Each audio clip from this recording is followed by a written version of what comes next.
할렐루야. 오늘 마태복음 4장 1절에서부터 11절 말씀, 이 사탄의 시험, 이 유혹을 이기신 예수 그리스도라는 제목으로 여러분들과 함께 은혜를 나누고자 원합니다. 오늘날 크리스찬들은 이 마귀가 실제적으로 인격을 가지고 있다는 사실을 경시하거나 아예 무시해 버리려고 하는 경향을 갖고 있습니다. 오늘날 복음주의 진영이나 이 자유주의 신학의 영향을 받은 목회자들은요, 성경에서 기적에 관한 내용과 이 귀신적인 내용을 제거해버리려고 하는 잘못된 신학 사상을 지니고 있습니다. 우리는 3차원의 물질 세계인 우주와 지구에서의 이 영적 전쟁이 구원사에 있어서 핵심이라는 점을 우리가 놓쳐서는 안 될 것입니다. 사탄은 인간이 창조되기 이전에 하나님의 주권에 대항하여 반역을 일으켰던 존재죠. 하나님을 섬기는 천사 3분의 1을 깨어서 함께 반역에 동참했는데요. 이 귀신들이 대체로 사탄에게 속아서 이 반역을 일으켰다는 사실을 우리가 인정하기는 하지만, 어떻게 성경에서는 이 귀신들과 이 3분의 1 천사들이 이 사탄 루시퍼에 이제 속을 수 있는지에 대해서는 성경은 구체적으로 우리에게 말씀해 주지 않고 있습니다. 그런데 이제 클린턴 아놀드라는 이 성경학자가 이런 말을 했어요. 성경은 악한 영들이나 그들의 지배자인 사탄의 기원에 대하여 절대로 노골적으로 말하지는 않는다. 이 성경의 기자들은 그들이 어떻게 하나님께 반역을 일으킬 수 있었을까라는 이 사변적인 문제보다는 그들이 존재한다는 사실에 더욱 관심을 가지고 있었다라고 말을 했죠. 오늘 성경 본문을 살펴봐도요, 예수 그리스도께서 사탄에게 시험을 받는 장면인데요, 마태나 마가, 누가 이 공관복음서에서 이 사탄이 예수께 대적했으며 예수께서는 마귀를 대면하여 끔찍한 전투를 치러야 할 필요가 있었다는 것, 그리고 결국 예수님께서 기록된 하나님의 말씀으로 마귀의 시험을 물리치시고 승리를 거두었다는 이야기가 담겨 있는 것을 보게 됩니다. 우리가 이 말씀을 통해서 먼저 우리가 알아야 될 것은 이 첫 번째 세례와 이 시험이라는 거예요. 예수님이 요단강에서 이 세례 요한을 통해서 이 세례를 받으신 것과 이 시험하는 자와의 대결하시는 것이 예수님의 공생의 시작과 이 직접적인 관계가 있다는 것을 우리가 보게 되는데요. 마가나 누가도 마태가 기술하고 있는 것처럼 이 상호 연관성이 있는 이 세례와 시험의 두 사건을 주님의 공생의 시작과 연결시켜서 말을 했던 것을 보게 됩니다. 이 마태는 먼저 우리에게 이것을 전해주죠. 마태복음 3장 16절 17절에 보면요, 즉시 하늘이 열리고 하나님의 성령이 비둘기같이 내려 자기 위에 임하심을 보시더니 하늘로서 소리가 있어 말씀하시되 이는 내 사랑하는 아들이요 내 기뻐하는 자라 하시니라. 예수님께서 세례 요한에게 이제 요단강에서 세례를 받으실 때 하늘의 문이 열렸죠. 그리고 예수님의 어깨에 성령이 비둘기같이 임하시고 그 다음에 하늘에서 성부의 음성이 들린대요. 이는 내 사랑하는 아들이요 내 기뻐하는 자라 말씀하시죠. 여러분, 예수 그리스도께서 공생의 사역을 시작하는 방법이 놀랍지 않습니까? 예수님께서는 공적 세례를 받았는데요, 하나님 아버지께서 모든 사람들에게 바로 이 사람이 내가 사랑하는 아들이라라고 예수님이 공적인 사역을 시작하지도 않았는데도 무척이나 기쁘다고 하늘에서 음성이 들려왔다는 거예요. 우리들은 성령으로 충만하신 예수 그리스도께서 즉시 세례를 받은 다음에 설교를 한다든지 가르치다든지 또 치유를 한다든지 귀신을 쫓는 이 공적인 사역을 해주기를 여러분들이 기대하면서 이 공관복음서를 읽을지 모르겠습니다. 그러나 마태는 다음과 같이 말씀하고 있죠. 마태복음 4장 1절에서 3절에 보면요, 그때 예수께서 성령에게 이끌려 마귀에게 시험을 받으러 광야로 가사 40일을 밤낮으로 금식하신 후에 줄이신지라. 시험하는 자가 예수께 나와 이르되라고 기록되어 있는데요, 이 마태는 시험하는 자, 이 마귀를 여러분 시험하는 자라고 부르고 있으며 예수께서는 그를 10절에 사탄이라고 부르셨던 것을 보게 되는데요. 우리들은 이 장엄한 분위기 속에서 영적 전쟁을 직면하고 있는 것을 보게 됩니다. 하나님의 아들 예수께서 이 사탄, 곧 시험하는 자 마귀와의 얼굴을 맞이하고 운명을 건 대결 속에서 만나셨다는 것이죠. 예수님께서는 반드시 여러분 우리의 인류의 조상 아담이 우리 에덴 동산에서 넘어졌던 이 세 가지 시험을 통과를 하셔야지만 우리의 메시아가 될 수 있었던 것을 우리에게 보여주는 것입니다. 근데 예수님께서 오늘 이 시험이 일어나는 장소를 보면요, 광야죠, 광야. 성령께서 광야로 친히 예수님을 이끌었다라고 보는데요. 이 광야라는 곳이 어떤 곳입니까? 이 고독한, 쓸쓸한, 사람이 살지 않는 곳, 적막한, 황량하다는 뜻을 갖고 있는 이 광야는요, 영적 고독의 장소를 상징합니다. 하나님께서는요, 우리 성도들을 연단하실 때 이 예수님의 이 시험 받았던 이 광야의 장소와 같이 동일하게 우리를 광야로 내모시는 것을 보게 되는데요. 이스라엘 백성들이 출애굽한 직후에 11하루길이면 적과 끓이는 가나안 땅에 들어갈 수 있어요. 근데 우리 여호와 하나님께서는 그렇게 이스라엘 백성들을 바로 가나안 땅으로 들여보내지 않습니다. 그리고 40년을 광야 생활에 이제 그들을 거쳐서 애굽의 이 세상의 모든 이 제약된 습관을 제거하시고 정말 하나님이 주고자 하시는 적과 꿀에는 가나안 땅에 들여보내기 위해서 이집트의 모든 사고방식과 생활 습관을 제거하게 사람이 살기에 가장 힘든 광야에 두신 것을 보게 되는 것입니다.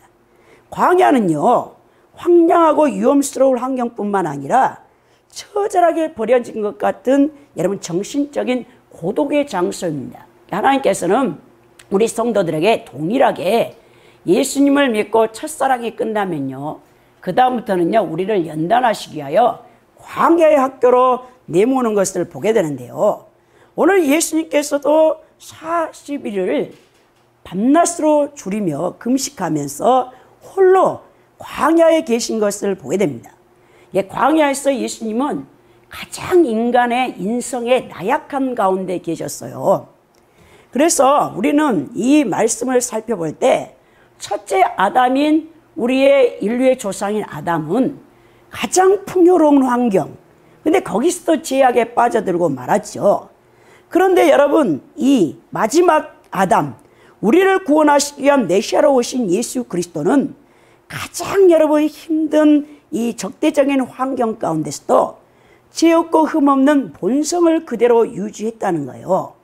그러니까 우리는 적대적인 환경 속에서 홀로 계신 예수님을 보게 되는데요. 이 광야에 홀로 계셨던 예수님은 음식도 그리고 광야에 살아나온 동물에게서 보호받을 수 없는, 인간이 살 수 없는 최악의 조건 가운데 있었던 것을 보게 되는 것입니다.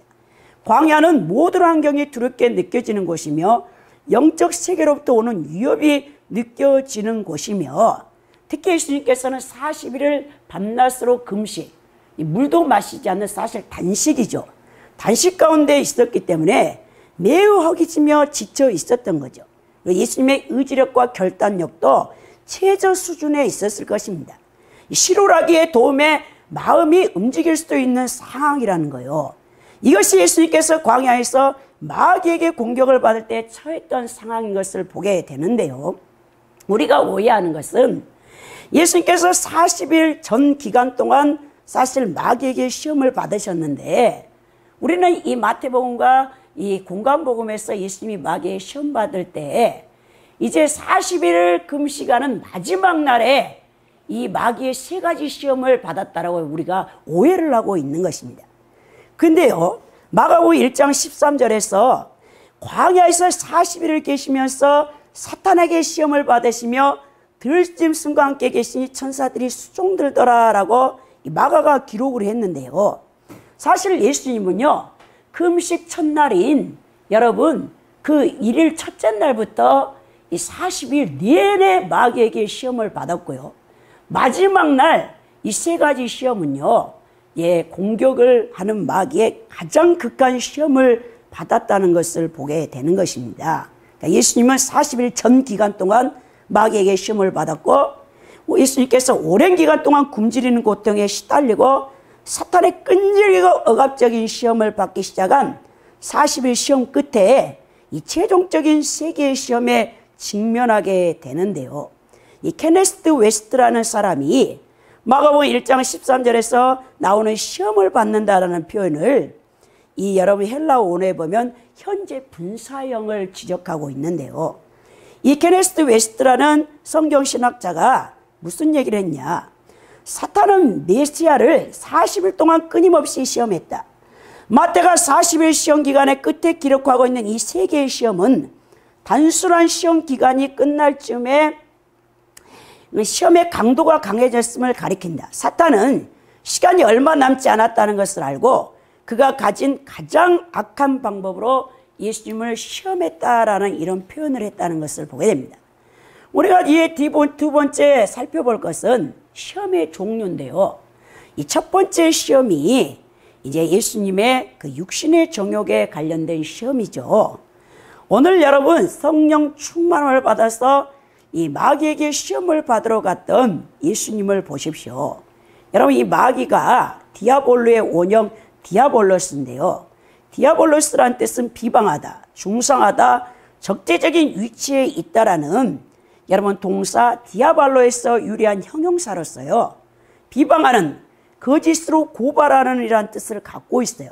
그래서 요한계시록 우리가 여러분 12장 9절에서 10절에 보니까 마귀가 어떠한 존재라고 했습니까? 마귀는요 우리 형제들을 참수하던 자, 곧 우리 하나님 앞에서 밤낮으로 참수하는 자라고 기록되어 있죠.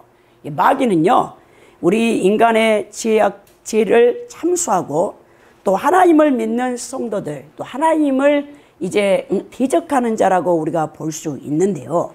이는 또 온 천하를 깨는 자라고 볼 수 있겠습니다.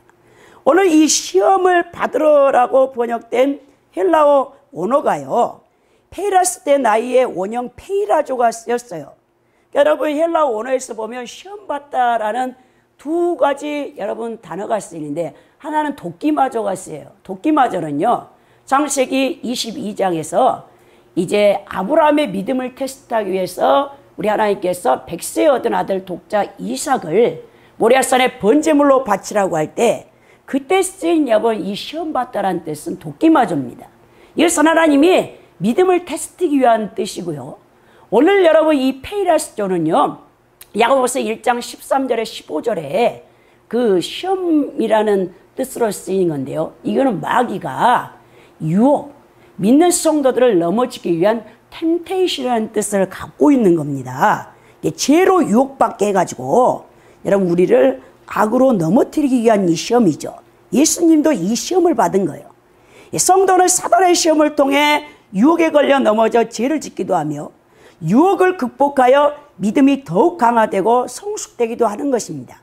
둘 다 하나님께서 허용하는 것이죠.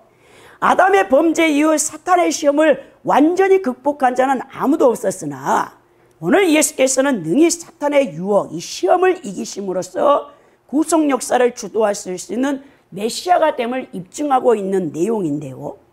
오늘 보니까 여러분 이 사탄이 이 무슨 시험을 하냐? 마태복음 4장 3절에 기록되어 있는데요. 시험하는 자가 예수께 나와서 이르되 내가 만일 하나님의 아들이거든 명하여 이 돌들로 떡덩이가 되게 하라 했죠. 마귀는요 이미 예수 그리스도께서 하나님의 아들로서 무한한 신적 능력을 갖고 있다는 것을 알고 있는 존재입니다.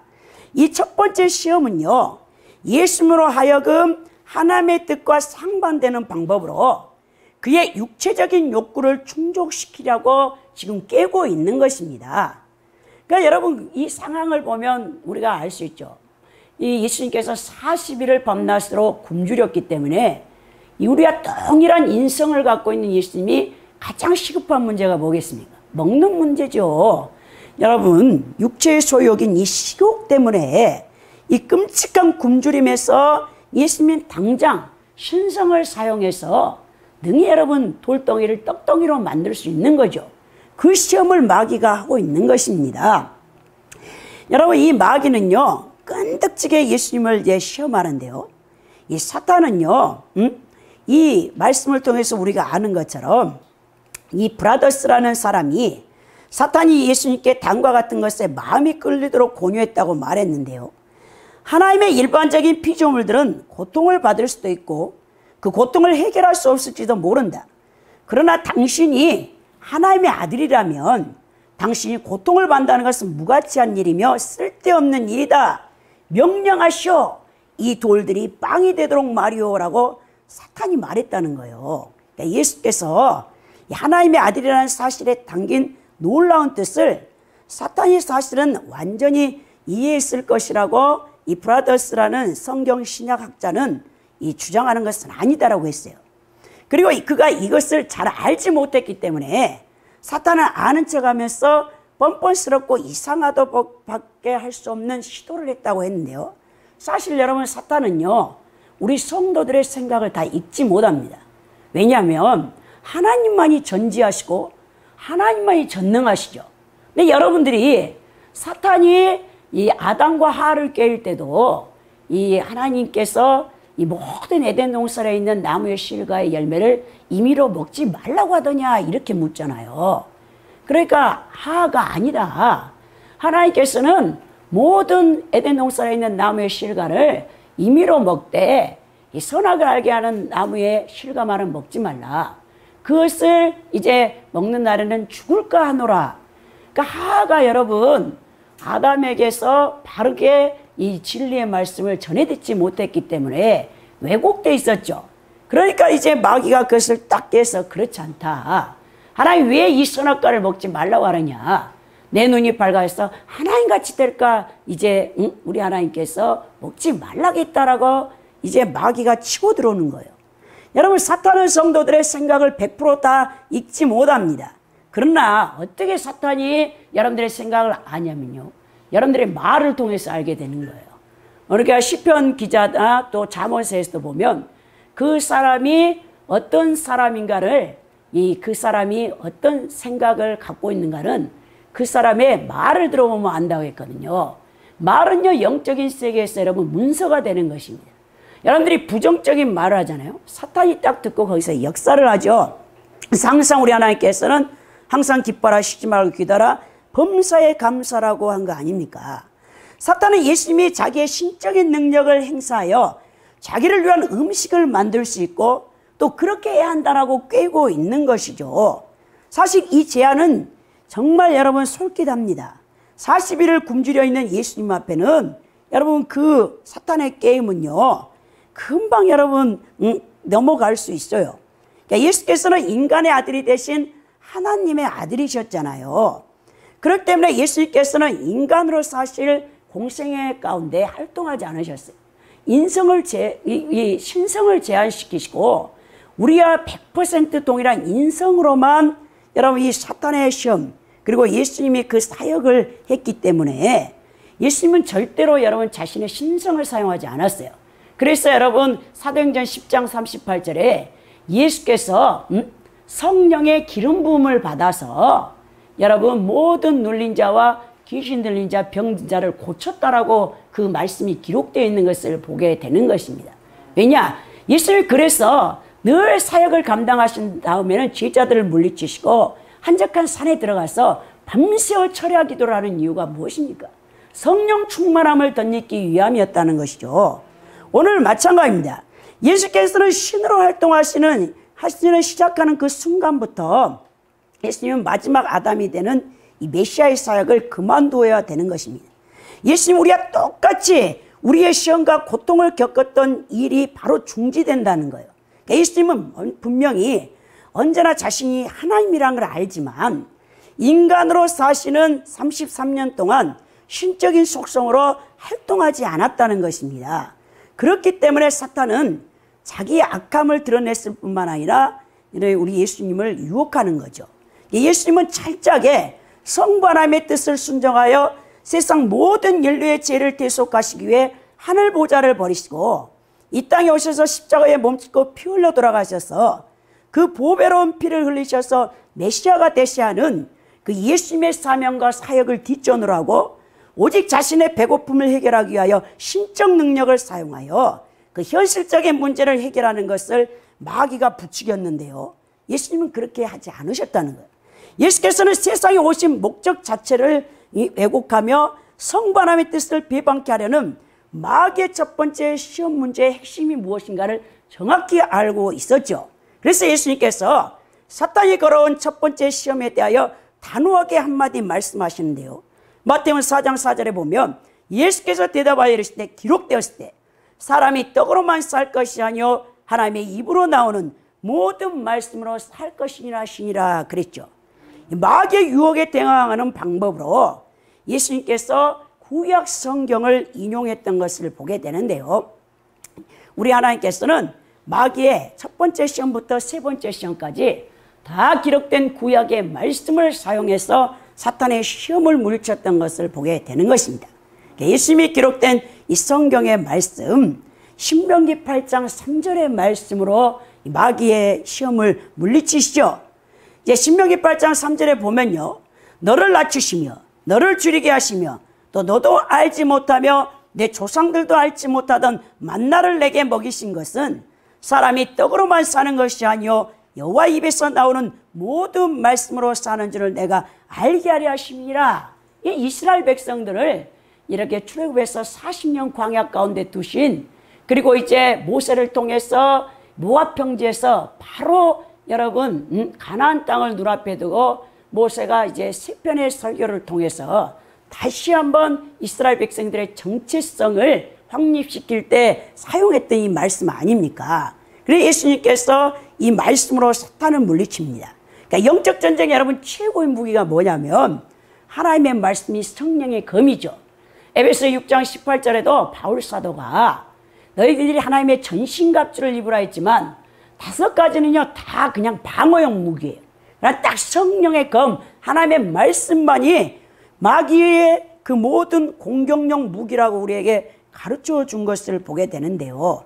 이렇게 예수님이 신명기 8장 3절에 기록된 구약 성경의 말씀을 통해서 사탄을 물리쳤습니다. 사람이 떡으로만 살 것이 아니오 그랬는데요. 여러분, 이 오직 떡 하나에 의존하여서만 이 살 것이 아니란 뜻인데요. 사람은 영혼육으로 지음받는 존재이기 때문에 육체의 배부름으로 만족할 수 있는 존재가 아니에요, 여러분. 그래서 오직하면 이런 말 있잖아요. 배부른 돼지가 되기보다는 자유를 달라라고 하는 말이 있지 않습니까? 인간 하나님의 형상과 모양대로 창조된 하나님의 생명을 담는 그리스도로 만들어졌습니다. 인간 안에는 삼위일체 하나님께서 들어가야지만 메꿔질 수 있는 영혼의 텅 빈 공간이 있다는 거예요.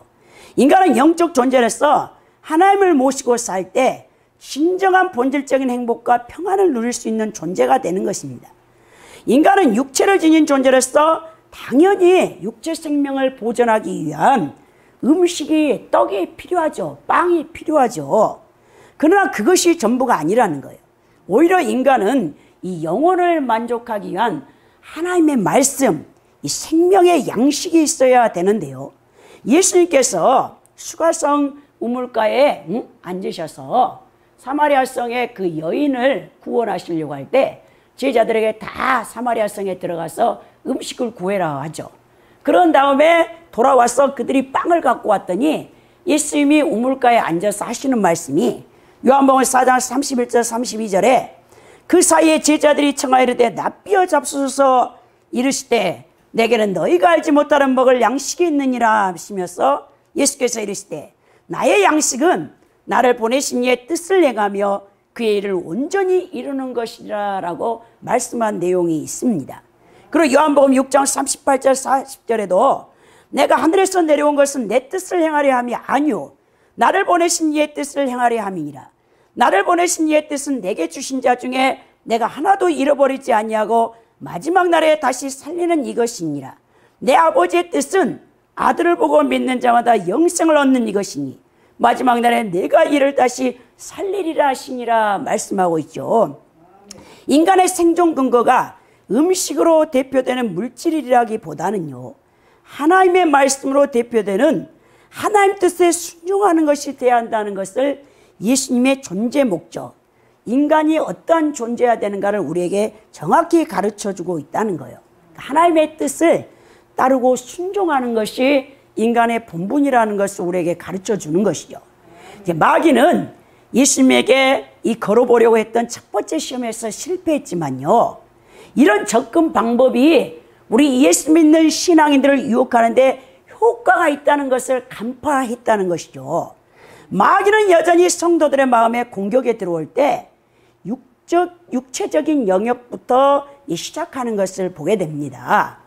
마귀가 어떤 것을 여러분 우리에게 충족하느냐면, 유혹하냐면 예수님에게도 동일하겠네요. 만약 내가 하나님의 아들이라면 넌 내가 갖춰야 되는 육체적인 욕구를 충족시킬 수 있어야지 않을까라고 예수님을 미혹했죠. 이렇게 속삭였죠.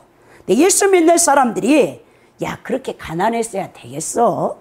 예수 믿는 사람들이 세상에서 머리가 되되 꼬리가 되어서는 안 되지. 이러면서 여전히 우리 그리스도인들을 이 타락한 육적 욕구를 충동질하고 있다는 거예요.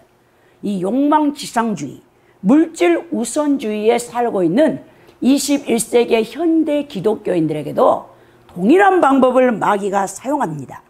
그리하여 연단 없는 은사운동과 십자가 없는 신사도 운동의 영성을 부추기면서요, 세상의 권력, 지위, 쾌락, 물질이라는 척도로 평가되는 성공이라는 목표를 추구하는 삶의 방식을 채택하도록 우리 성도들을 미혹하고 있는 것이죠. 우리들은 우리들의 이 이기적인 목적 때문에 돌을 빵으로 만들었던 행위를 합리화시키는 건강과 부, 정말 그리고 행복, 성공, 권력, 지위, 쾌락의 소유신학을 창조해 냈던 것을 보게 되는 거예요. 이게 바로 번영신학, 믿음운동, 신사도 운동, 비냐도 운동, 잘못된 성령 운동이 여기에 다 속해 있는 겁니다. 이 땅에 살았던 2000년 기독교인들 가운데 이 세대들 중에서 21세기 현대 기독교인들처럼 떡을 구하며 살아가는 기독교인들의 세대는 없었다는 거예요. 이게 참으로 비극적이라는 것입니다, 여러분. 빵보다 더 소중한 것이 있다는 것을 아는 자가 진정한 성도입니다. 이 세상에는 육신의 생명을 유지하고 타락한 욕구를 채울 수 있는 것보다 더 가치 있고 우선되는 하나님의 말씀의 소중함을 아는 것이 참으로 소중하다는 것입니다. 육의 양식보다는 영의 양식의 소중함, 세상 영광보다는 하나님의 영광을 구하는 자세, 세상의 재물을 쫓는 것보다 하늘의 보화를 사모하는 성도들이 돼야 되는데요, 여러분 2000년 교회사 가운데 가장 육적인 욕구, 이 지상 물질주의, 그리고 욕망을 추구하는, 빵을 추구하는 현대 기독교인들의 이 모습 때문에 교회가 무너져 내리고 있다는 것이 가슴 아픈 일이라는 거예요. 오늘 두 번째 시험은 안목의 정욕을 우리 예수님의 시험을 받는데요, 마태복음 4장 5절에서 7절에 보면요, 이에 마귀가 예수를 거룩한 생으로 데려다가 성전 꼭대기에 세우고 이르되 내가 만일 하나님의 아들이든 뛰어내리라. 기록되었을 때 그가 너를 위하여 그의 사자들을 명하시리니 그들이 손으로 너를 받들어 발이 돌에 부딪히지 않게 하려다 하였느니라 그랬죠. 이 광야의 시험 사건을 다루고 있는 누가복음에서는요 좀 순서가 달라요. 이 마태에서는 거룩한 성 예루살렘 성 꼭대기에 데리고 와서 뛰어내리라, 이게 두 번째 시험으로 들어있는데요, 누가복음에서는요 이게 세 번째 시험에 들어가 있어요. 근데 왜 마태는 오늘 이 의도를 가지고 예수님의 이 시험 문제를 배치를 했는데요, 인간의 물질적 약점을 공략하는 이 시험, 이게 첫 번째 시험이잖아요. 이 성전 꼭대기에 이제 올라가서 뛰어내리라, 이게 정신적인 허영심을 자극하는 이것이 바로 여러분 두 번째 시험이고, 또 천하만국의 영광을 보여주고 내게 절해라, 나를 한 번만 경배하라, 마귀가 예수님을 시험하잖아요. 근데 이 영적인 신앙적인 문제가 이 시험의 순서인데, 이렇게 배치한 이 마태의 의도를 엿볼 수 있는데요, 오늘 이 거룩한 성, 곧 예루살렘 성 꼭대기로 예수님을 데려간 마귀는요, 예수님을 성전 꼭대기에 세우고 뛰어내리라고 유혹합니다. 이 뛰어내리다라는 뜻은요, 이걸 직역하면요, 내 자신을 그냥 아래쪽으로 내 던져라 라는 뜻이에요. 마귀는요, 예수님으로 하여금 사람들에게 기적을 보여 갈채를 받게 함으로써 오히려 고난과 희생의 십자가 사역을 감당하러 이 땅에 오신 메시아의 사역을 변절시키기 위해서 이렇게 유혹했던 것을 보게 되는 것입니다. 현재 우리가 또 이제 성도들이 이런 퀘션 마크를 갖고 있어요. 아, 예수님이 이 시험을 봤는데 진짜 시공간에서 이게 일어나는 사건인가? 아니면 예수님의 생각, 이 마음에서 일어난 사건인가? 이거에 대해서 여러분들이 좀 생각을 해봤을 때 모르겠어요. 성경 신약학자마다 다 달라요. 어떤 신약학자는 진짜로 예수님이 이 시공간에서 시험을 받았을 것이다. 또 다른 이 신약 성경학자는 아니다. 예수님이 생각 속에서 이 마귀에서 이 세 가지 시험을 받았을 거라 했는데요. 어쨌든 그것이 중요한 게 아닙니다. 시험이 어떤 의미를 갖고 있는지가 중요한 거죠. 원래 사탄은 예수님을 성전 꼭대기에 세워놓고 뛰어내리라고 유혹하는데요. 이 예수님께서 비합리적인 방법을 통해 하나님께 대한 신뢰를 증명하도록 시험했어요. 그러니까 공공연하게 군중의 충성심을 얻도록 행동하라고 시험하는데요. 이게 바로 뭐냐면 종교적인 열광주의예요. 많은 주의종들이 여기에 넘어집니다, 여러분. 이 부분을 종교개혁자 요한 칼빈이 이렇게 해석했죠. 예수님이 불필요하게 위험스러운 상황에 자신을 노출시켜서 어리석고 헛된 확신에 몰입하도록 해서 자기가 갖고 있는 능력의 의미를 간과하도록 권했던 것이다.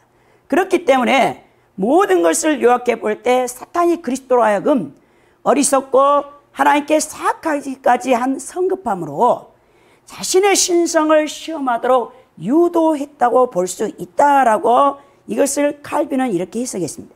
그러니까 예수님은 그의 상식을 제쳐두시고 하나님께서 창조하신 자연법칙의 지배를 받는 이 세상 속에서 성육신하여 인간의 몸을 이기고 사는 영적 존재가 아니라 전적으로 영화적인 존재인 것처럼 행동하시도록 시험을 받는 것인데요.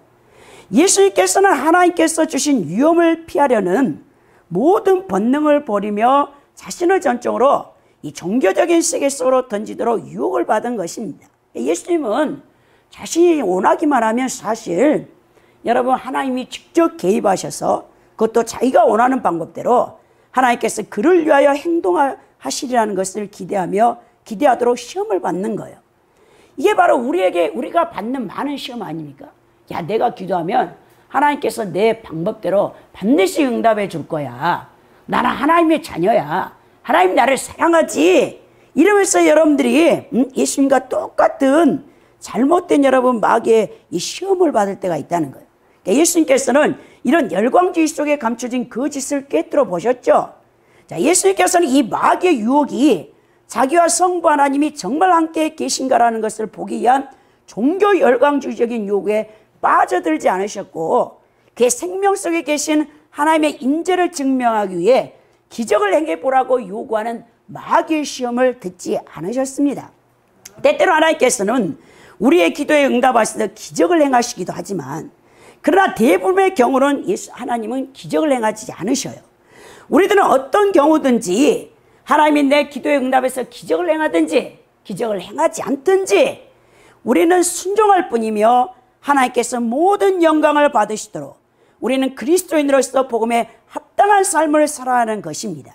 그러니까 오직 하나님께 영광이라는 인간 창조의 목적의 이유를 알고 주 하나님을 우리가 온전히 섬겨야 되는 것이 우리의 성도들의 본분이라는 거예요. 여러분, 하나님을 아는 지식이라는 이 책을 1973년에 썼던 영국의 유명한 신학자가 있는데요. 이 제임스 패커 목사님이에요. 이분은 1926년 7월 22일에 태어나서 올 이제 2020년 7월 15일에 소천하셨죠. 93세를 이 땅에 사시는 고 가신 위대한 복음주의 성경 이제 학자인데요. 이분이 이 말씀하기를 우리는 무엇을 위해 창조되었는가 그랬어요. 하나님을 알기 위해서입니다 라고 그분은 늘 말씀했죠. 또 우리는 인생에서 어떤 목표를 세워야 할까요? 바로 하나님을 아는 것이 우리의 목표가 되어야 한다라고 그분은 늘 말합니다. 그러니까 하나님을 아는 지식이라는 책에서 그렇게 말씀했는데요.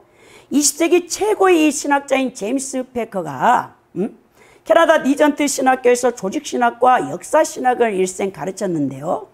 이게 돌아가시기 4년 전에, 그러니까 2016년에 황반변성으로 실명을 했어요. 두 눈을 다 실명하셨어요. 사실 활동을 그때 중단했는데요. 그가 실명에 대해서 이런 말을 했어요. 죽음이 얼마 남지 않았다고 하늘이 내게 알려주는 일종의 암시다라고 얘기했습니다. 죽음을 준비하는 것이 사는 법을 배우는 첫걸음이라고 그는 늘 말했죠. 평생 저술사역과 교수활동을 통해 하나님의 살아계심과 성경의 무호성을 전하는 데 진력을 했는데요. 하나님의 속성과 하나님을 아는 성경적 교리를 우리 시대의 필요에 맞춰 새롭게 풀어쓴 탁월한 성경 주예서로서 하나님을 아는 지식의 경이로움과 영광, 기쁨을 전해주고 있는 이 책이 하나님을 아는 지식입니다. 이 책에서 그는 이렇게 말했죠. 신성을 연구하는 우리의 목적은 하나님을 더 잘 아는 것이 되어야만 합니다.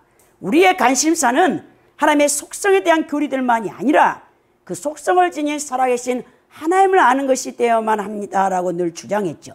그러면서 그가 말하기를 우리가 하나님을 안다는 것의 증거가 무엇입니까? 라고 패커 박사가 4가지 증거를 얘기했는데요. 첫째는 하나님을 아는 사람들은 하나님을 위해서 엄청난 열정을 갖고 있다는 것입니다. 둘째, 하나님을 아는 사람들은 하나님에 대한 위대한 생각을 품고 있다는 거예요. 셋째, 하나님을 아는 사람들은 하나님을 위한 담대함을 드러낸다는 거예요. 넷째, 하나님을 아는 사람들은 하나님 안에서 커다란 만족을 얻는다는 것입니다. 그러면서 이 패커 박사님이 우리 크리스찬들이 매일 6가지 이 질문으로 자기 자신의 신앙이 진짜인가 가짜인가를 물어봐야 된다고 했는데요. 첫째는 나는 정말 하나님의 자녀인가? 둘째는 하나님이 진짜 나의 아버지신가? 셋째는 천국은 나의 집인가? 넷째는 천국 갈 그날이 점점 나에게 가까이 오고 있는가? 다섯째는 나의 구주는 나의 형제이다. 여섯째는 모든 기독교인들 역시 나의 형제이다. 이런 생각을 가지고 내가 살고 있는지 살고 있지 않는지를 이제 자기 신앙을 점검해 본다고 패커 박사님이 얘기했는데요. 평소 기독교를 향해 글로리파이 크라이스트 에브리 웨이라고 했거든요.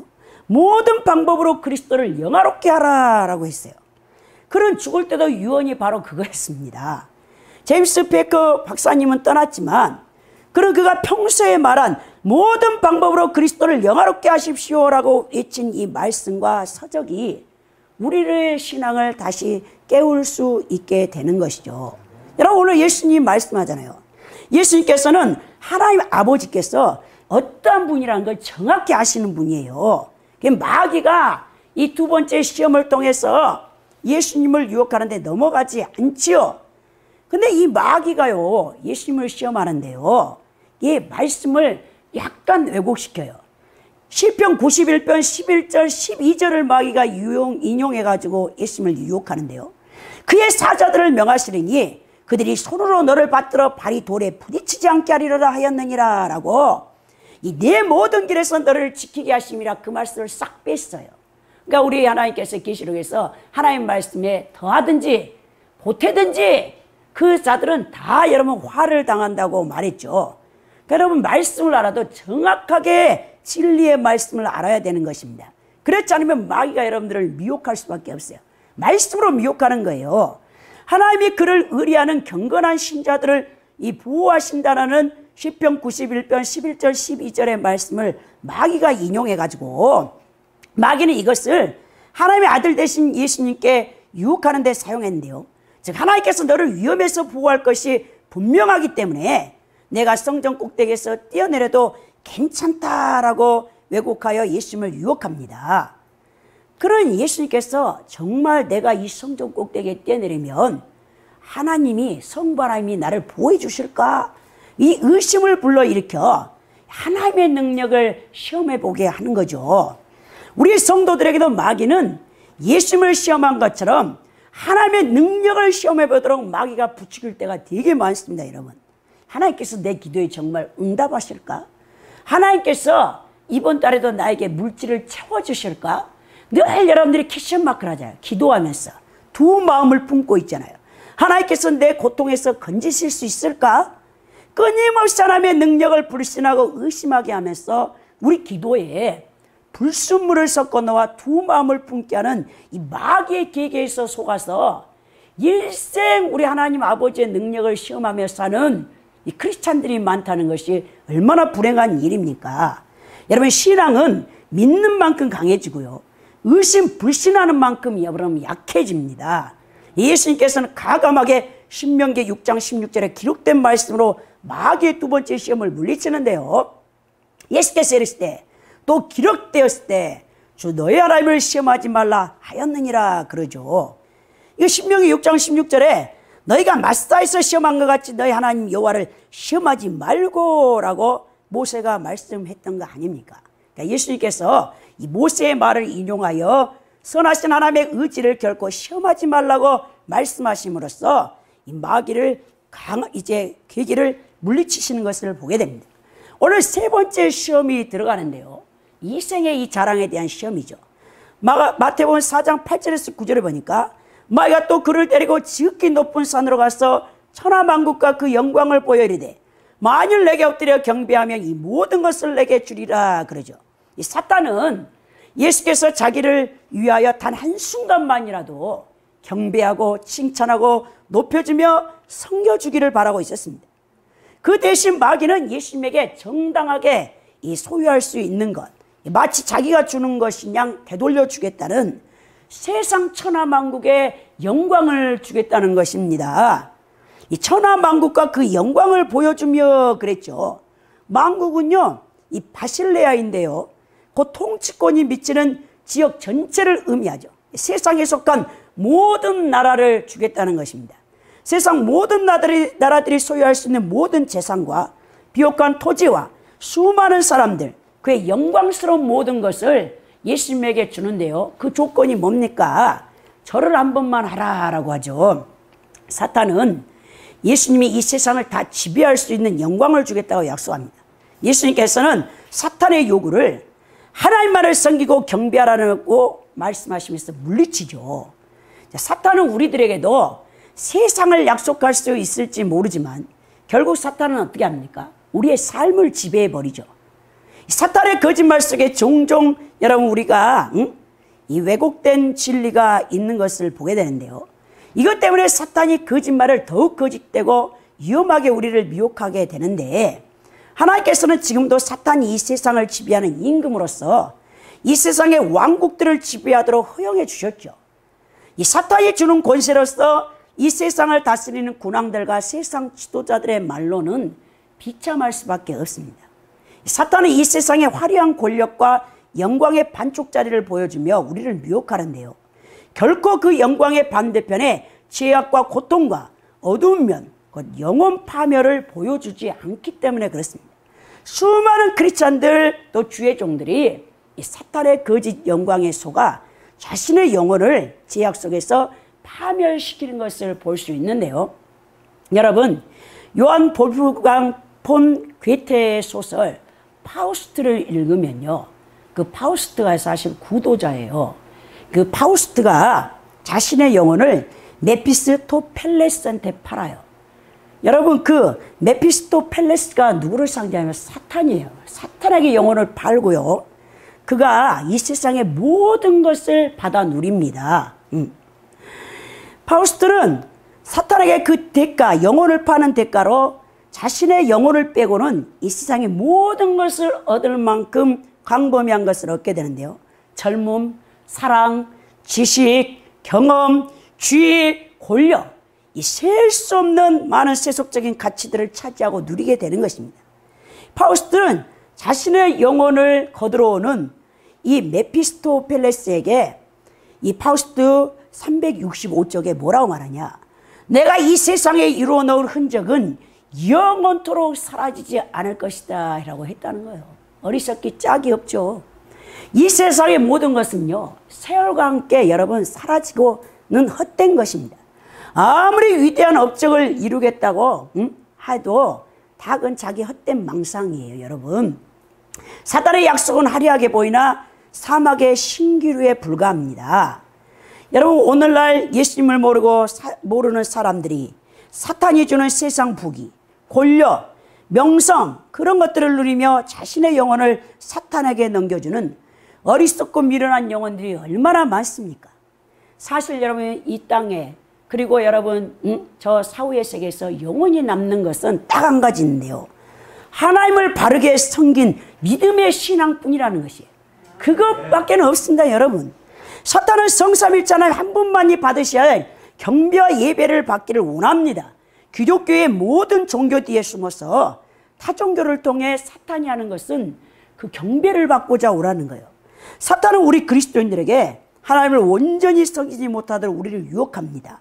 그러나 예수님께서는 복음서에서 가장 큰 계명이 있는데, 그 계명은 내 마음을 다하고 목숨을 다하고 뜻을 다하여 주 너의 하나님을 사랑하라 하셨으니 이것이 크고 첫째된 계명이라고 마태복음 22장 37절 38절에 말씀하고 있죠. 자, 여기서 예수께서는 전적으로 자신을 희생하는 사랑의 가장 아름다운 모범을 보이시며 마귀의 세 번째 시험을 물리칩니다. 마태복음 4장 10절에 보면 예수께서 말씀하시되 사탄아 물러가라, 기록되었을 때 주 너의 하나님께 경배하고 다만 그를 섬기라 했죠. 예수께서는 사탄을 내쫓으시고 하나님을 향한 신앙 고백과 경배, 존경, 그리고 섬김을 고백하심으로써 이 시험의 결론을 맺게 되는 것입니다. 사탄은 가능한 모든 방법을 다 동원하여 예수님을 공격하려 했으나 아무 소용이 없죠. 패배한 사탄은 예수님을 떠났습니다. 그러나 예수님을 영원히 떠난 것이 아니죠. 거듭거듭 기회가 있을 때마다 사탄은 예수님의 공생의 사역 가운데 오히려 수제자 베드로를 통해서도 역사했고요. 그 겟세마네 동산에서의 사탄의 유혹은 예수님께서 당하신 시험의 궁극적인 이 클라이막스, 절정이었던 것을 보게 되는 것이죠. 십자가를 짊어지고 죽으셔야 했던 예수님의 공생의 마지막 사역을 눈앞에 두고 사탄은 밤새 집요하게 자신의 모든 지옥 권세를 동원하여 예수님이 성부 하나님께서 마시기를 원하시는 잔을 거부하도록 공격했죠. 예수께서 얼마나 고통스러우셨던지 이마에 흐르는 땀방울이 핏방울이 될 정도로 모세혈관이 다 터져서 여러분 그 마귀의 영적 공격에 승리하시고 결국 십자가를 짊어지고 우리 인류의 죄를 대속했던 것을 보게 되는 것입니다. 여러분, 정말 우리가 두려워야 될 것이 있어요. 오늘날 현대인들처럼 역사상 풍요를 누리는 세대는 없습니다. 그러면서 우리는 너무나 편의주의, 여러분 여기에 무서운 함정이 있는데요, 우리는 스마트폰 하나를 가지고 세상을 다 볼 수 있어요. 그리고 우리는요 이 택배 문화를 통해서 안방에 가만히 앉아가지고 주문 하나만 하면 여러분 택배 당일치기로 그냥 여러분 물품을 다 여러분 집 앞에 갖다 주잖아요. 이 편의주의에 우리가 노예가 되어집니다. 근데 무서운 것은요, 우리가 이 물질적인 편의주의를 이 몸의 습관이 되다 보면요 영적 편의주의를 추구하는데요, 설교가 길거나 기도 시간이 길면 불평을 하게 되고 하나님의 이 거룩한 엄중한 말씀이 선포해야 될 단위에서 하나님을 유머스럽게, 하나님을 조롱하는 이 잘못된 여러분 이 설교를 합니다. 또 봉사와 전도를 등한시하는 이 세대의 성도들을 볼 때요, 여러분 정말 우리가 정말 조심하지 않을 수가 없어요.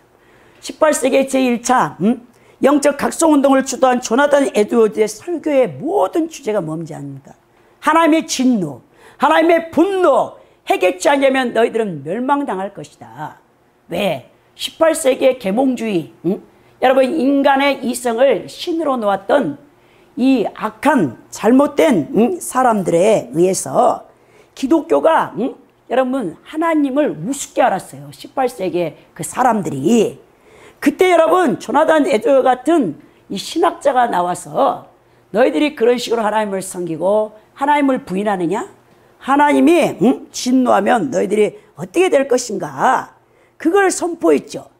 그럴 때 여러분 성령께서 엄중하게 임하셔서 인간의 오만방자함을 직접 심판하고 다스려가지고 불로서 막 임재하는데요. 여러분 제가 우리 성령님이 해결시킬 때 불을 받아봤는데요, 거의 죽습니다. 죽어요. 사람을요 완전히 여러분 하나님께서 해결시키거나 내 지성을 태울 때 임하는 이 소멸의 불은요 인간이 감당을 할 수가 없어요. 그 고통을 통과할 때 우리를 새롭게 해주는데요. 히브리서 12장 28절 29절에 보면요. 그러므로 우리가 흔들리지 않는 나라를 받았은즉 은혜를 받자. 이로 말미암아 경건함과 두려움으로 하나님을 기쁘게 섬길지니 우리 하나님을 소멸하는 불의심이라 말씀하고 있는 것이죠. 여러분 오늘 결론적으로 사탄이 예수님을 시험했던 이 세 가지 시험은요. 오늘날 우리 크리스천들에게도 동일하게 계속되어지고 있는 시험입니다. 만약 우리 성도들이 예수님이 보여주신 사탄을 이기는 승리의 비결을 배울 수 있다면요. 우리 성도들은 영적 전쟁에서 능히 승리할 것입니다. 우리는 우리 삶에서 필요한 음식이나 보호 그리고 편하려고 하는 것들을 절제할 필요가 있어요. 여러분 우리가 육체를 입고 필요로 이 욕구들을 제한시키지 않으면요 우리는 언젠가 여러분 여기에 먹혀 들어가 버립니다. 우리가 필요하다면요 우리는요 우리들의 삶의 우선순위가 하나님을 섬기는 예배자로서 하나님 말씀을 생명보다 귀하게 여기는 자세가 필요하다는 거예요. 우리가 필요하다면 기꺼이 주님과 복음을 위하여 목숨을 내놓을 위험도 감수할 수 있어야 된다는 거예요. 사실 우리들은요 매일 우리들이 높이고 있는 이 우상으로 인해서 여러분들이 시험을 받고 있는 것입니다. 사실 주님 한 분만으로 만족하면 여러분 시험 받을 게 없어요. 우리들은 우리의 주님이신 하나님을 마음과 정성과 영혼을 다해서 사랑해야 되는 것입니다. 오늘 예수님이 사탄을 물리치는 마지막 여러분 그 시험 과제에서 신명기 6장 13절의 말씀을 인용했는데요. 주는 너희 하나님께 경배하고 다만 그를 섬기라 그랬죠. 여러분 마귀의 세 번째 시험을 물리치신 예수님의 이 승리의 모습을 기억하시기 바랍니다.